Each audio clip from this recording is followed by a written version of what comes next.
There are some perfumes that are really nice, but then there are others that basically say, you must not know about me, you will be buying another bottle.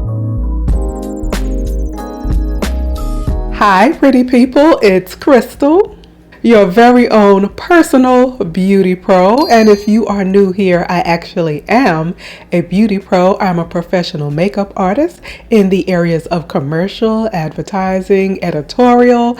I've done many a fashion week, and I work in several facets of the beauty industry. Being your very own personal beauty pro also includes being your scent stylist, because fragrance is very much part of your entire persona. So I have you styled from face to fragrance, and today is going to be a lot of fun. So get your cocktail, mocktail, and refreshments. We are going to talk about my perfumes that were so nice I had to buy them twice. The first one I had to repurchase is Tom Ford's Soleil Neige, and I was about to say this is kind of a quiet hit, but evidently it must be a hit as far as sales as well, because they did just come out with a Parfum version, which I am curious to smell. My only regret is I was so thirsty I didn't realize I was purchasing the 30 ml, and I actually didn't want this small of a bottle because I really do love this fragrance. I really don't even have to bring the blotter to my nose. It's a feminine fragrance, but it really does have presence, and it really has a beautiful sillage. This is uniquely delicious. It's a challenge to give you a sense of what it smells like, but it smells like a juicy floral. There's a touch of citrus. It has a clean, musky quality, but there's also this delicious hint of sweetness without being sugary. It's a compliment getter from several feet away. Some of the notes highlighted that I get when I smell this are the bergamot. It also lists a carrot seed note. Maybe that's what's giving it that simultaneous freshness and sweetness. There are white flowers, cistus labdanum, benzoin, and vanilla. This is inspired by the sun shining on the ski slopes, but this really is a year-round fragrance, and I feel like this fragrance really shines in spring and summer. This is nice daytime events, brunch, and for the super girly girl, this would be nice for dinner when it's warm enough to have dinner outdoors. Now this next one is going to be fun because I bought it twice and I gave it away twice. I have this box up here to remind me to share this one with you. Now the fragrance I'm referring to is Tom Ford's Electric Cherry. So I got Electric Cherry when it was first released. At first it gives this big juicy burst of cherry. It's bright and it has this yummy touch of citrus. There's this juicy ginger, a beautiful jasmine, and then there's a really pretty musk and an ambrette-like note, which I love. But that delicious scent lasts about 2.5 seconds. That fragrance, it settles down to something very generic, for lack of a better word. It still smells good, but it doesn't smell like a lush luxury fragrance, which is what it's sold as. So I gave it away. A couple of months passed and I thought maybe I judged it too harshly. Do you know I bought Electric Cherry again? I gave it longer, I tested it, but the experience was the same. It just wasn't living up to my expectations. So I gifted it to a friend. There's nothing to make you appreciate something and be jealous like when you smell a friend wearing it, because it smells delicious on my friend. But I was happy to give it a home from someone who I knew would enjoy it. So it was so nice, sort of, that I had to buy it twice, but it just didn't hold its intrigue. And now I promise this is not becoming the Tom Ford show, but when they make a banger, they make a banger. And this bitter peach is a keeper. A delicious bowl of drunken peaches. And when this bottle started running low, I got nervous. I really did not want to be without this fragrance. And I learned my lesson about the little bottles. I was like, give me the big body bins of bitter peach.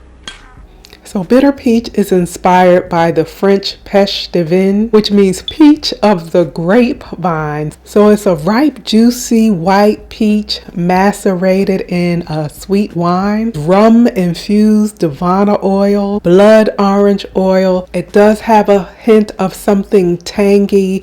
I wouldn't describe it as exactly bitter, but it is a juicy, slightly tart juxtaposition to the sweetened aspect of it. It is unisex, so I say either man or woman could rock this. This is gorgeous for all occasions, but this can really hold its own at a more formal or dressed up occasion. Year round, because of that fruity aspect, it's very grown up. There is nothing juvenile about this peach. It sounds delicious, but it's definitely not a safe blind buy. In fact, nothing is, but I would definitely smell this first. So that's the Bad and Bougie Bitter Peach by Tom Ford. This is Maison Mataha's Escapade Gourmand. Quite some time ago, I shared this in a haul. Well, I had since given it away. It's not that it doesn't smell good, it really does.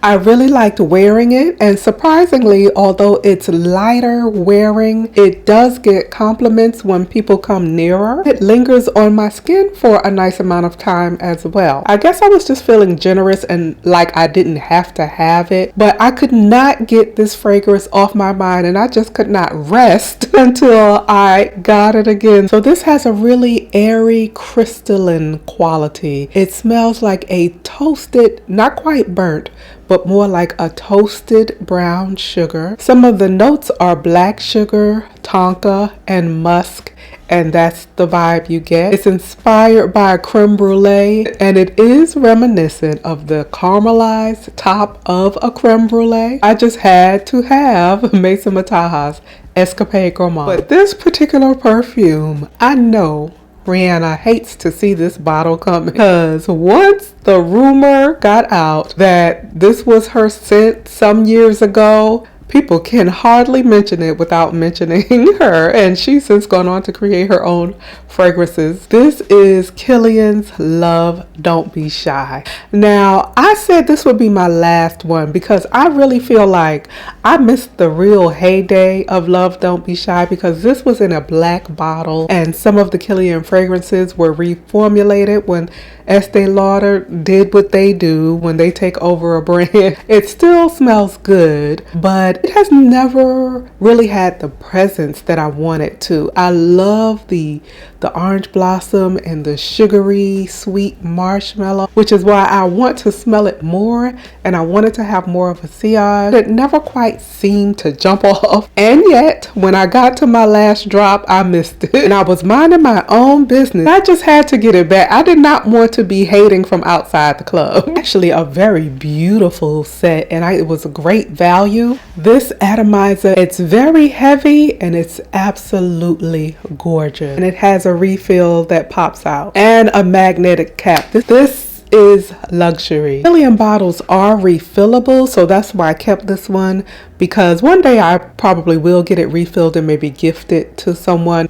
Love Don't Be Shy is this neroli and orange blossom crushed in sugared marshmallow. The neroli is very present, and it is a bit green, slightly zesty, almost a touch bitter, kind of like the zest from a lime is what I get in the neroli a little. But then it also has this delicious, luscious, sugary sweetness. It's a beautiful play of scents. Even though it's been around a while, I still think it's kind of unique. There are not a lot of fragrances that smell quite like this. Now, one that is similar is Memo's Sintra, but that one, the neroli in that one bites even harder. I also did have the Love Don't Be Shy Extreme. I gifted that one away because while I loved it because it amplifies all the notes, and so it is sweeter and performs a bit better in my opinion, it also amplifies that disrespectful neroli. This next one is Navitus Parfum Ambrosia Imperial.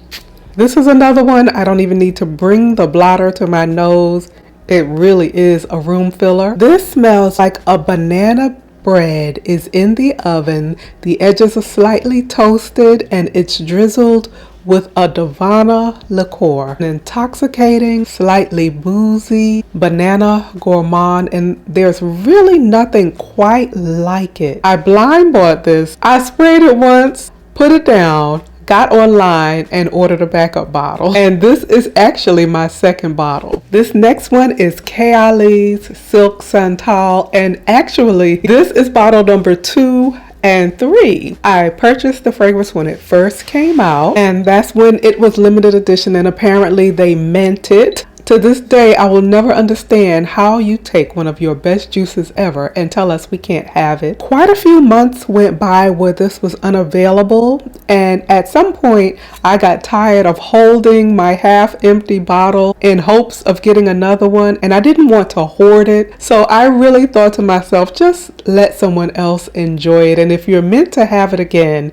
it will come back around. And sure enough, a couple of months later, she did re-release the fragrance. If you want a full review on all my Kayali fragrances, check it out. I'll be sure to link it. And it's also, I think, just a couple of videos back.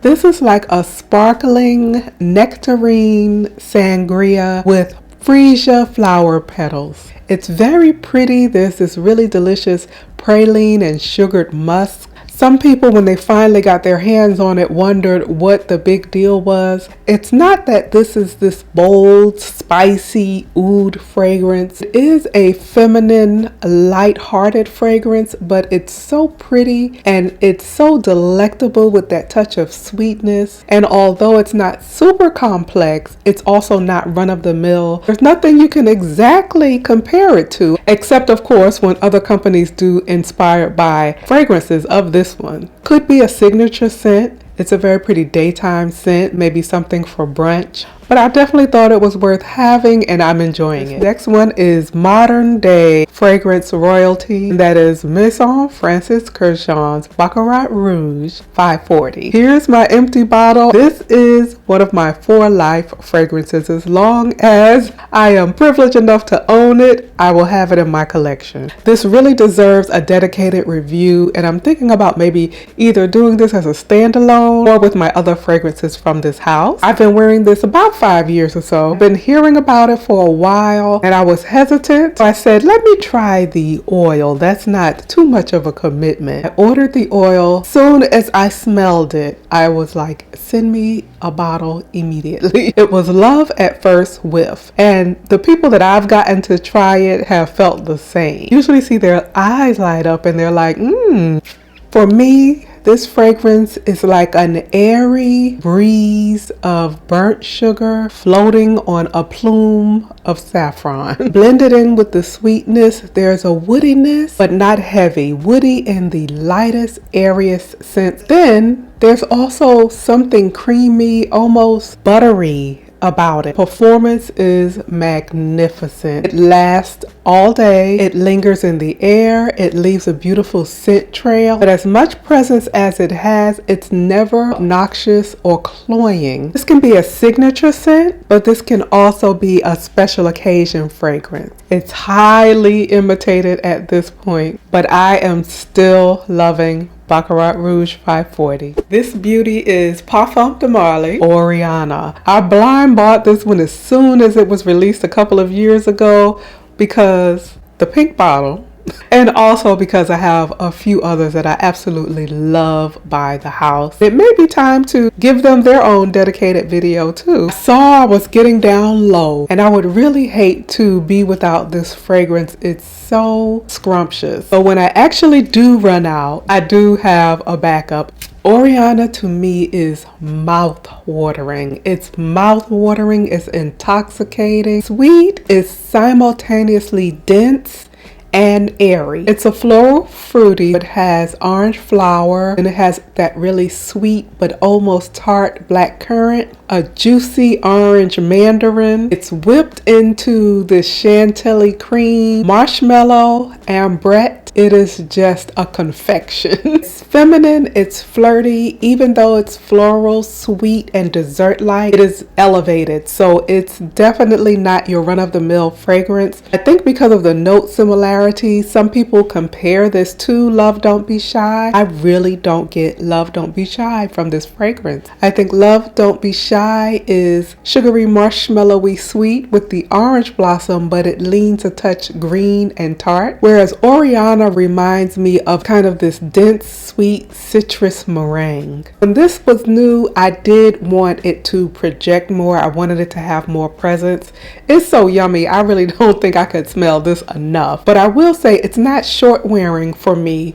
I do get a respectable wear time. It is not a room filler for me, although I wish it were. I think you do have to be about arm's length to get a whiff. It does have its sillage in that it does linger in the space a bit after you've left it. It did a beautiful job with this one. That's Parfums de Marly, Oriana. Let me know what some of your irreplaceable fragrances are. The perfumes that if you ran out, you would have to replace it immediately. Let me know if you have any questions about these because I love chatting fragrance. We have some really nice videos coming up next, and I look forward to seeing you in the very next video. But until we meet again, keep it pretty.